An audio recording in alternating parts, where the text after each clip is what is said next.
Assalamualaikum warahmatullahi wabarakatuh. Sehat-sehat semuanya ya anak-anak ibu.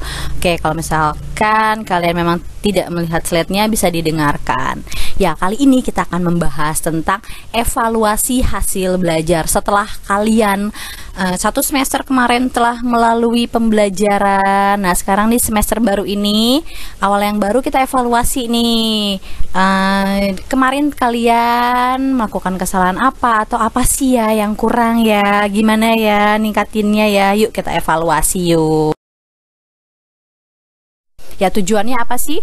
Tujuannya yaitu untuk dapat memahami dan mengevaluasi kebiasaan belajar serta merencanakan pencapaian prestasi belajar sesuai dengan target yang ingin kita capai.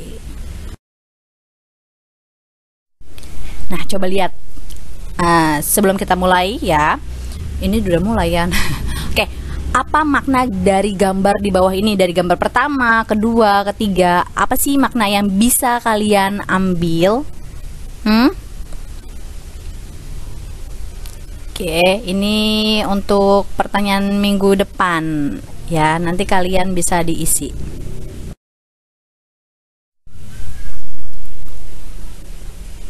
Ya, pengertiannya nih, evaluasi itu merupakan salah satu dari faktor pendukung bagi lancarnya sebuah pendidikan yang bertujuan untuk mengetahui sejauh mana sih tingkat keberhasilan siswa dalam mencapai tujuan yang telah ditetapkan dalam sebuah program. Nah, karena kesalahan dalam melakukan evaluasi yang dilakukan akhirnya tidak memiliki arti. Untuk itu, dalam sebuah sekolah perlu adanya nih konselor yang bertujuan untuk mengevaluasi peserta didiknya dari segi akademis, psikisnya, emosional, kepribadian, dan pergaulan sosialnya. Evaluasi artinya penilaian terhadap tingkat keberhasilan siswa mencapai tujuan yang telah ditetapkan dalam sebuah program.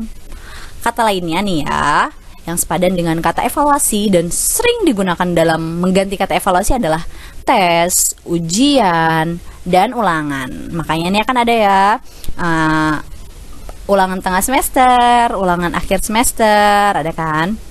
Istilah evaluasi juga nih biasanya digunakan untuk menilai hasil belajar para siswa pada akhir jenjang pendidikan tertentu. Ada ujian semester, ujian sekolah, dan lainnya. Tujuannya apa sih Bu? Mengevaluasi atau fungsinya evaluasi apa sih Bu? Dan prestasi belajar. Oke, untuk menentukan angka kemajuan atau hasil belajar para siswa. Angka-angka dicantumkan sebagai laporan kepada orang tua untuk kenaikan kelas dan menentukan kelulusan para siswa. Terus selain itu juga untuk menempatkan kepada para siswa di dalam situasi belajar mengajar yang tepat dan serasi dengan tingkat kemampuan, minat, berbagai karakteristik yang dimiliki oleh setiap siswa. Jadi gini, evaluasi kalau misalkan untuk guru ya, oke, pembelajaran ini kayaknya anak-anak kurang paham ya, oke, dia akan merubah lagi metodenya seperti apa.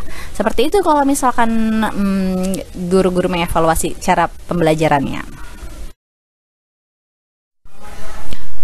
Untuk mengenal latar belakang selain itu tujuannya untuk mengenal latar belakang siswa dari psikologis, fisik, lingkungan yang berguna baik dalam hubungan dengan tujuan kedua maupun untuk menentukan sebab-sebab kesulitan belajar para siswa yang sehingganya dapat memberikan bimbingan dan penyuluhan pendidikan guna mengatasi kesulitan yang mereka hadapi. Sebagai umpan balik nih bagi orang tua yang pada gilirannya dapat digunakan untuk memperbaiki proses belajar mengajar dan program remedial bagi siswa.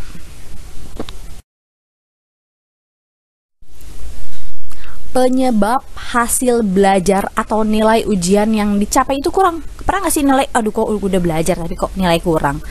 Kalau nilai kurang nggak belajar kayaknya sangat wajar ya, karena kenapa nggak belajar?